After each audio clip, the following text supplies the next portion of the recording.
Thanks for joining us again. This is Talking Politics in Western Pennsylvania. I'm Bill Merrell, the host. This is part of a 10-part series talking about the Biden-Harris administration. It's always complicated whenever you're dealing just with one side of the coin.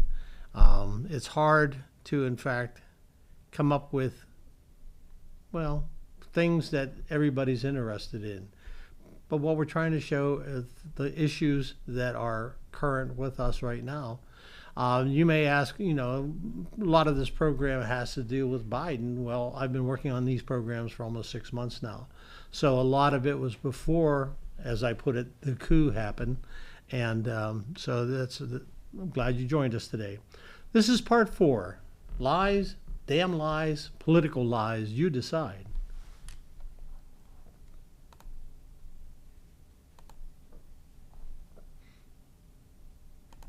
As I used to. I don't speak as smoothly as I used to. I don't debate as well as I used to. But I know what I do know. I know how to tell the truth. Well, we're going to call him on that one because of the fact that his history, his DNA tells us different. Fact check. Biden makes false claims about his handling of classified information. Top secret, sensitive, compartmentalized information, a very high level of classification, was found in his basement. When Hur did his interview with Biden, Biden categorically denied that he had shared classified information with the ghostwriter who was writing his book, saying he can guarantee he didn't. Only one problem with that. Biden's ghostwriter scrambles to destroy the evidence. Okay, the ghostwriter has confessed to erasing audio recordings from his interviews with the president. He stated, "I generally save transcripts, but I haven't over the years ever saved audios." He admitted to deleting the files after becoming aware of the investigation and confirmed that he neither informed anyone about his action nor was he questioned about it. Hur testified that Zont, whatever his name is, tried to destroy the evidence. This revolution raises questions about the integrity of the president's actions and the potential implications for national security. Once again, and you see this is done by CNN, not by me. Biden said all the stuff was in my home was in file cabinets or either locked or able to be locked. And Biden's claim is not true, according to what they found. And you see there the box circled. They found classified material in that box along with other boxes in the basement. All right. The only thing that makes me feel good is my garage looks nicer than that. 3 of the biggest lies Joe told at the national convention. How many billionaires pay taxes? We have 1,000 billionaires in America. You know that the average tax rate they pay is 8.2%, Biden said during his speech. Well, needless to say, he loves a little class problem here between the rich and the poor. The truth about this, the Tax Policy Center found that the tax rate of about 30.3% was true for the 1%ers. How many charging stations has Biden built, creating hundreds of thousands of jobs, clean energy for American workers, including the IBEW installing 500,000 charging stations across America. As of May, the program Biden touted only had built 8 charging stations.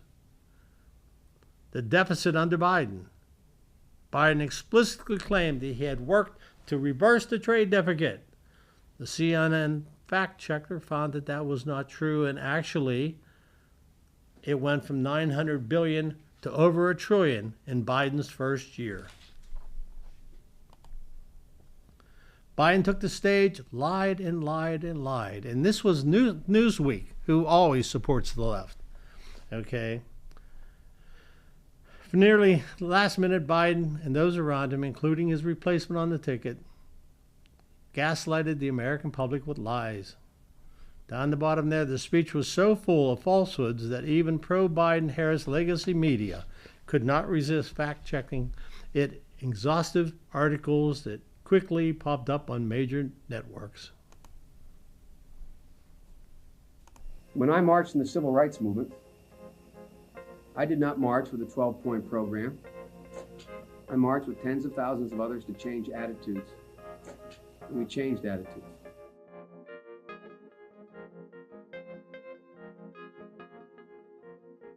When I was 17 years old, like many of you, I participated in sit-ins to desegregate the restaurants and movie houses of Wilmington, Delaware. I came out of the civil rights movement. I was one of those guys that sat in and marched and all that stuff.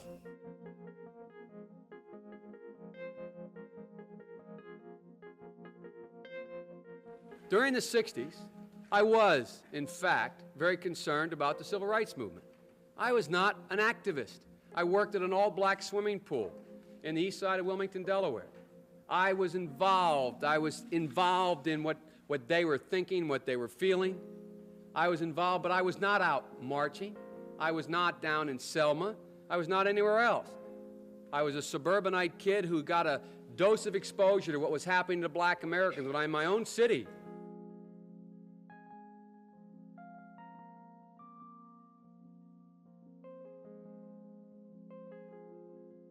You know, when I was a teenager in Delaware, for real, I got involved in the civil rights movement. We have the 8th largest black population in America. Most people don't know that. Okay, that in fact, the 8th population of black citizens in America was absolutely true. So I have to tell you whenever he tells the truth also. It's so infrequent.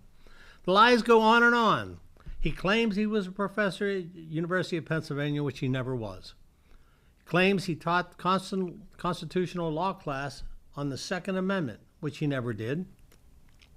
Says you couldn't own a cannon when 2A was implemented, which you could own it, okay?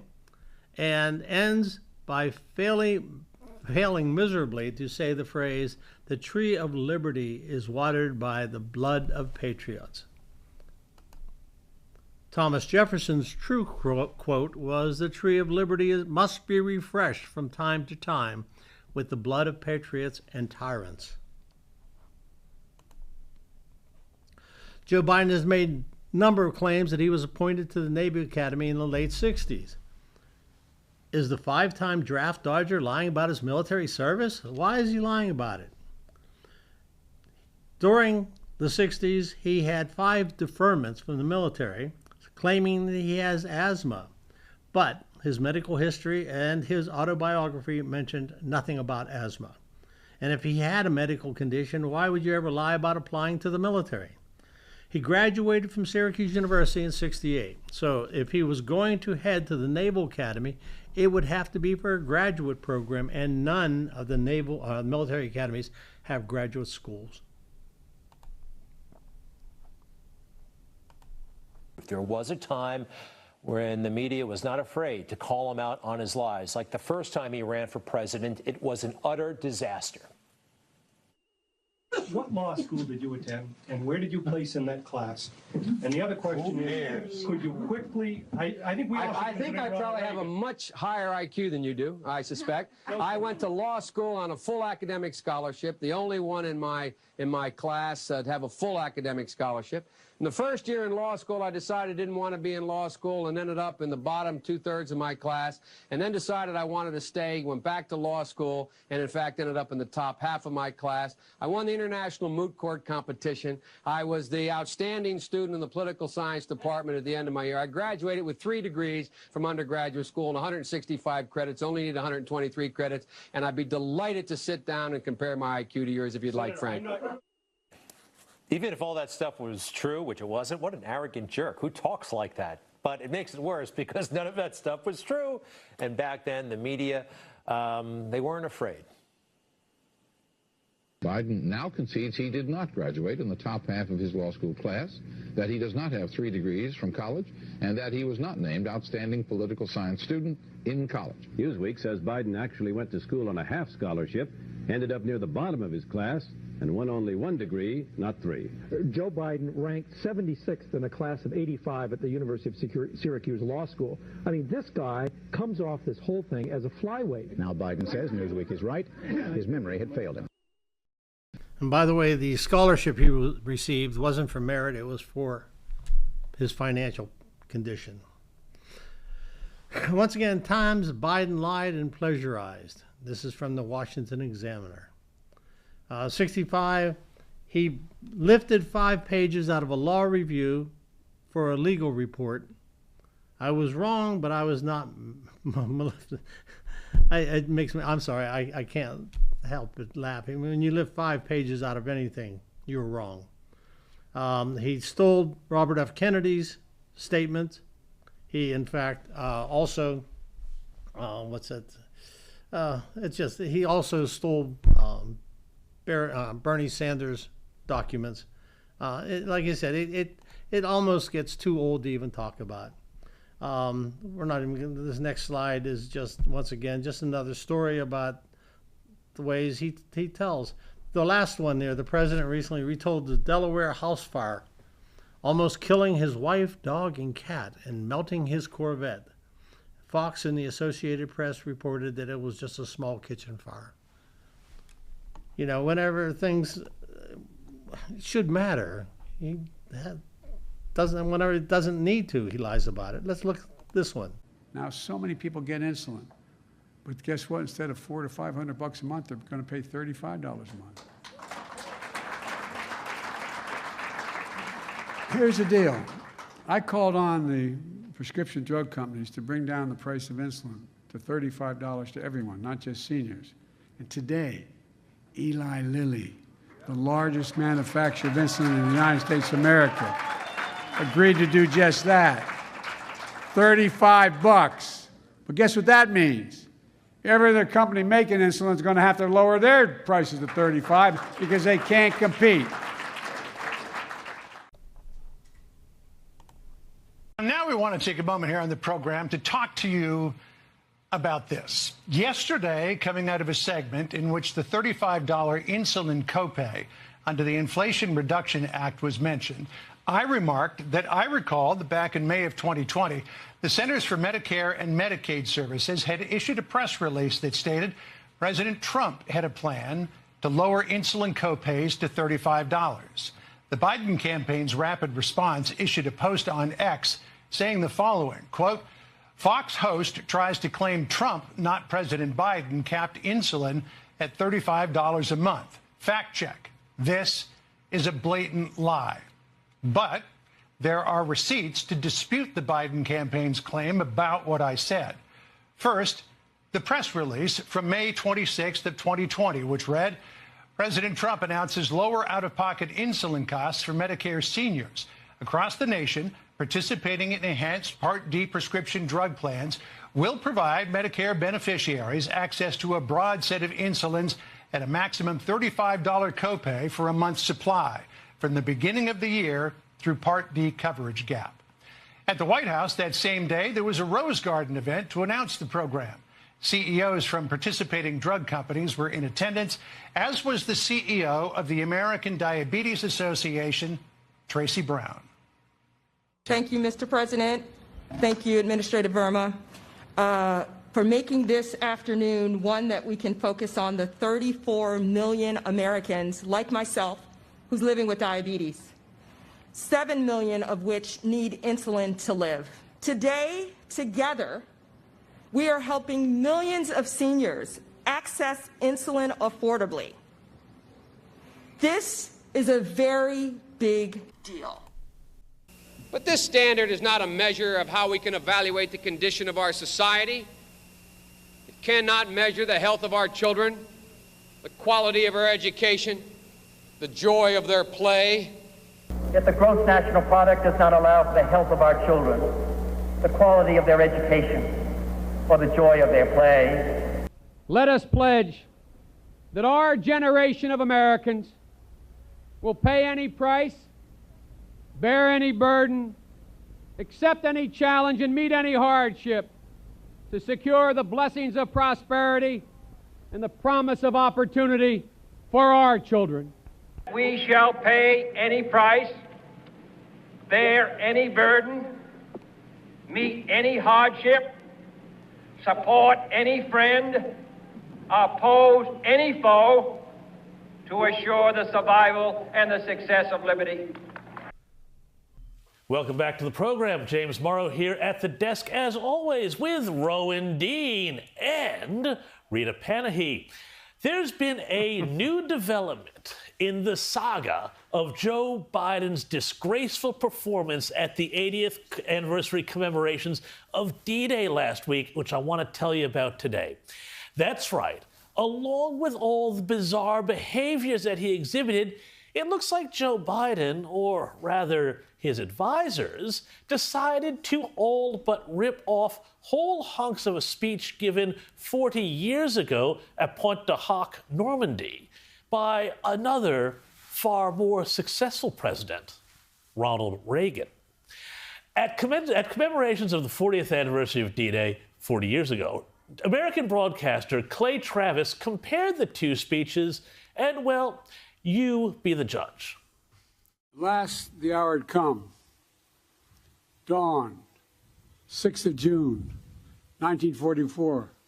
At dawn on the morning of the 6th of June, 1944, 225 American Rangers arrived by ship, jumped into the waves and stormed the beach. 225 Rangers jumped off the British landing craft and ran to the bottom of these cliffs. Gunfire rained above them, but still they kept coming. Nazi grenades thrown from above exploded against the cliffs, but still they kept coming. The Rangers looked up and saw the enemy soldiers at the edge of the cliffs shooting down at them with machine guns and throwing grenades. And the American Rangers began to climb. They launched their ladders, their ropes, and grappling hooks, and they began to climb. They shot rope ladders over the face of these cliffs and began to pull themselves up.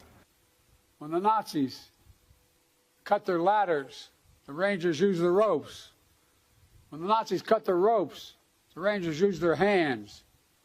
When one Ranger fell, another would take his place. When one rope was cut, a Ranger would grab another and begin his climb again. Once again, we're not going to continue that because it's just more of what you're hearing there. Let's move on to this one. Cannibals ate Biden's uncle.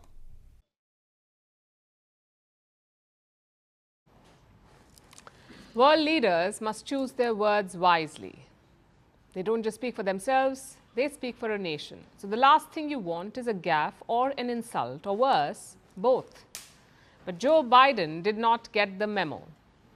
This week, he visited a war memorial in Pennsylvania. It is dedicated to soldiers of World War II. Among them was Biden's uncle, Ambrose J. Finnegan. He died fighting in the Pacific region. As for how he died, we'll let his nephew tell the story. He flew those single-engine planes as reconnaissance over war zones. He got shot down in New Guinea, and they never found the body because there were a lot of cannibals for real in that part of New Guinea. Took a wild turn, didn't it? Biden says his uncle was flying over the Pacific, his plane crashed in Papua New Guinea, and then cannibals ate him. You know what this sounds like? A scary story your parents discuss at home, a story you decide is true and then narrate 70 years later as president. But why cannibals? Why not a legendary dog fight with Japanese fighters? Okay, let's see why the media is so in bed with the liberals. Okay, we're just going to do a couple of these because it gets more redundant as it goes on. ABC News executive producer Ian Cameron is married to Susan Rice, Obama's former national security. On the right there, ABC President Ben Sherwood is brother of Elizabeth Sherwood, Obama's former special advisor. To the left, ABC News correspondent Claire Shipman is married to Jay Carney, former Obama White House press secretary. And the bottom one there on the right is George Stephanopoulos, was Clinton's White House communications director. And the swamp gets even deeper. Okay, no one investigated with the hands in the cookie jar. You might remember James Comey, who investigated the Clinton email scandal and the Clinton Foundation. It turns out the Clinton Foundation was audited by the law firm of D.L.A. Piper. One of the executives there oversaw the Clinton Foundation. Who was it? Peter Comey, James Comey's brother. Peter Comey held an executive position with the Washington law firm that did the audit.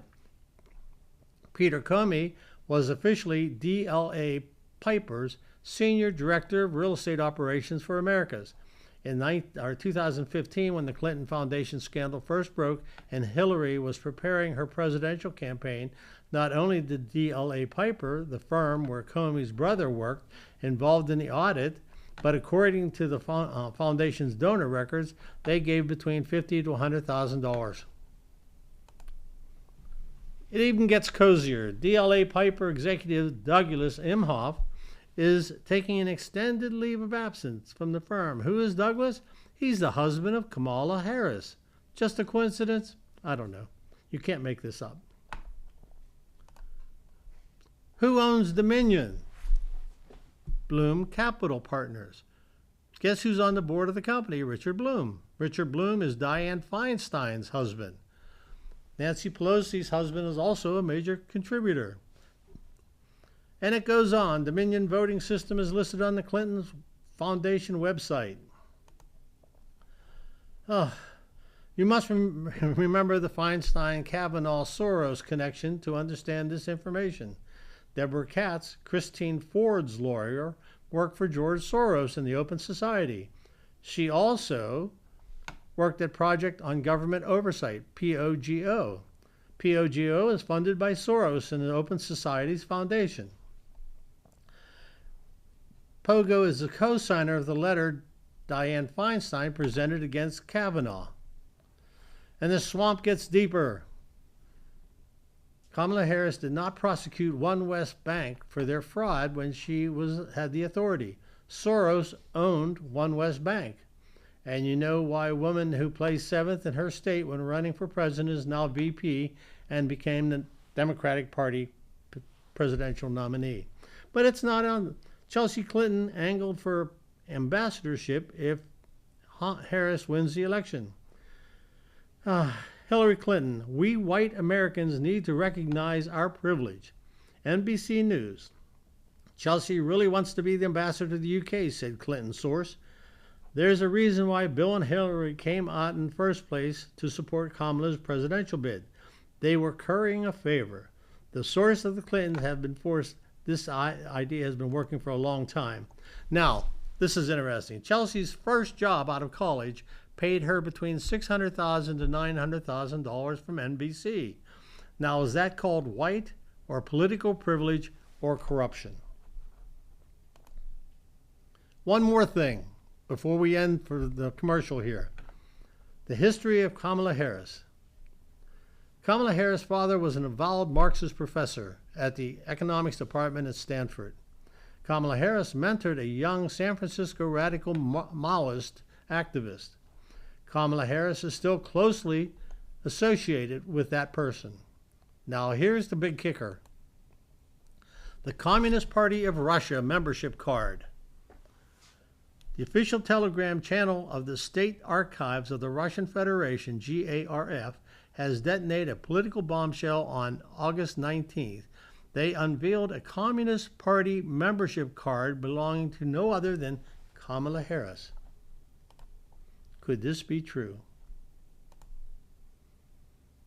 We're going to stop there, take a commercial, and then we will be back finishing, or not finishing, but going with this slide next. Look for you on the other side of the commercial. Thank you.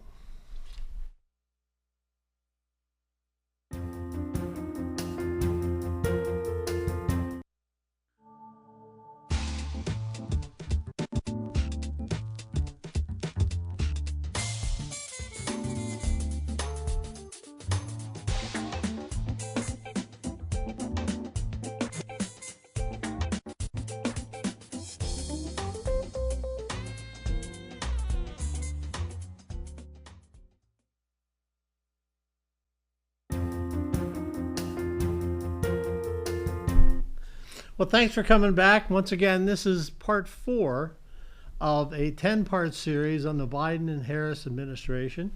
We left off on this slide that we're showing right now. Democratic Socialist Group boasts it helped make Walsh Harris running mate, a force that cannot be ignored. The Democratic Socialists of America took a victory lap on the social media after Vice President Harris named Walsh her 2024 running mate. Harris choosing Walsh as a running mate has shown the world that DSA, Democratic Socialist of America, and our allies on the left are a force that cannot be ignored. Though collective action, DSA and the U.S. left more broadly have made it clear that change is needed. DSA members organized in our workplaces and unions to realign the labor movement to support Palestine liberation. Okay, and if you notice, one of the interesting parts on this information, the DSA went on to take credit for pressuring Democrats to allegedly snub other candidates. Well, it looks like they'd rather have a socialist than our governor, who happens to be, at one time, member of the Israel Defense Force in his youth. That should say a lot. Did anyone else notice there wasn't a single American flag on the stage of the Democratic National Convention? Harris claims to reject lobby money, but FEC records tell a different story. The records reveal that Harris' campaign has been the recipient of numerous contributions from lobbyists since she assumed control of President Joe Biden's re-election campaign. According to Yasmin Nelson, a lobbyist at Holland and Knight and former senior Harris advisor, Harris and her team have a pretty open door to lobbyists. Nelson, who managed to secure a meeting with Harris' team in June, is also fundraising for her. Harris' personal connection to the lobbying industry is also noted. Her husband, second gentleman Doug, was previously a partner in DLA Piper, a law firm known for its extensive lobbying work. And here's the newest one. The evidence that Kamala Harris never worked at McDonald's. The only evidence we have that Harris did not work at McDonald's is that people say they can't prove she did.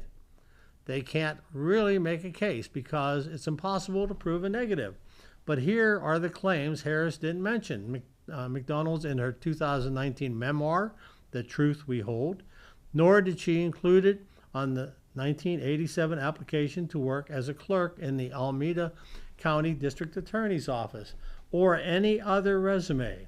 No one has ever come forward to say, I worked with her at McDonald's either. To paraphrase a McDonald's statement, would you like lies with that? Harris has stopped using her advertisement with the McDonald's claim about her middle-class upbringing. Tim Walsh's brother 100% opposes to his ideology. Jeff Walsh said his brother is not the type of character who should make decisions that will affect the future of our country. The stories I could tell, not the type of character you want making decisions for your future, Jeff Walsh said of his brother. We've become a third world banana republic on his Facebook on March 30th, 2023, as his brother was allowing things to happen in Minnesota. Let's look at the top lies Tim Walsh tells. For 30 years, they let this guy go by with a lie that he deployed to Iraq, which he never did, and that he retired as a command sergeant major, which he never did. I mean, that's just a blatant lie, said his commander. Retired commander sergeant major is an E9 position.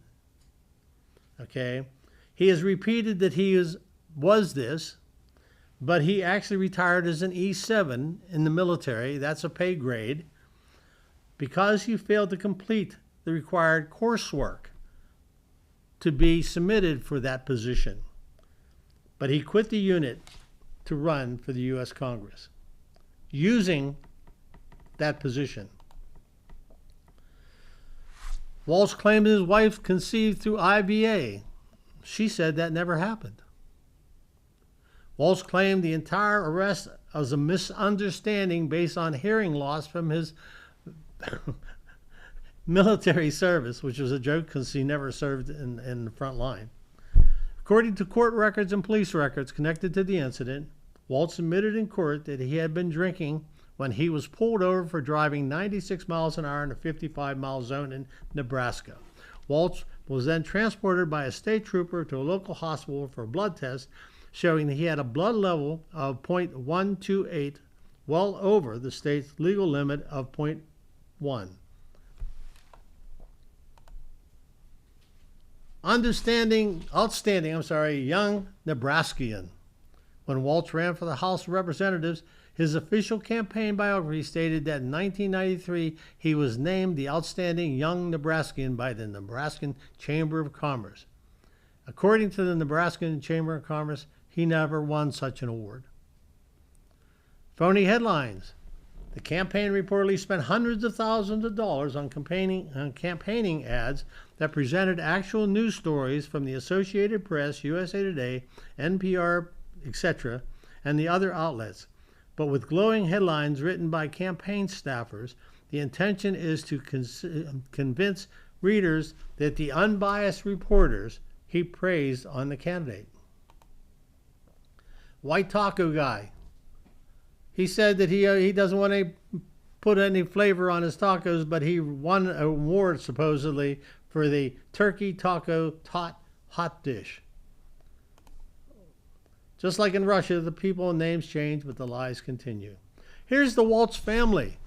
They're all for Trump. The Harris family may try to downplay, the Harris-Waltz team may try to downplay, but the truth is a serious blow to their narrative. Harris-Waltz campaign staged Pennsylvania restaurant photo app. This advertisement's running on our local TVs. The one on top here, on the right. Well, these are all actors. And they came in to a Primanti Brothers out in Moon Township, kicked all the people that were in there out, and in fact brought actors in so she could perform in front of them. Like I said, it's not what you think at any given time. Now this one is interesting. Cops enforcing Tim Waltz curfew by shooting paintballs at residents as they stood in their doorways. Go inside now! Get in the house!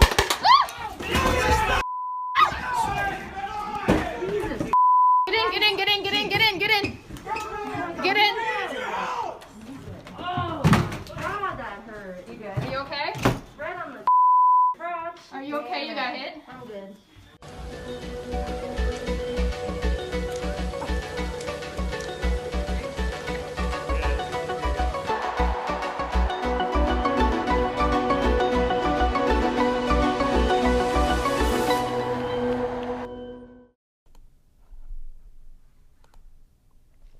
Confirmed. Lindsay Davis, who moderated the other night's presidential debate, had a major conflict of interest. She is a sorority sister of Kamala Harris and bragged about it on a record years ago. Maybe that, in fact, will tell us why they never questioned Harris on the lies that she told or the distorted comments she made. Hopefully the lies in the swamp will end soon, but that may be just a dream. I'd like to thank you all very much. This part 4 is done, but I'd like to thank you, and I hope that maybe you learned some things, maybe not some things you really wanted to learn, maybe not anything that you really wanted to know, but the bottom line is I'm trying to put it out there so we can make an informed decision going into this election. It's a sad state of affairs when the socialists are able to kick a good man out of a position because of his history. But anyhow, once again, I'm Bill Merrell. This is Talking Politics in Western Pennsylvania. Thank you very much for coming.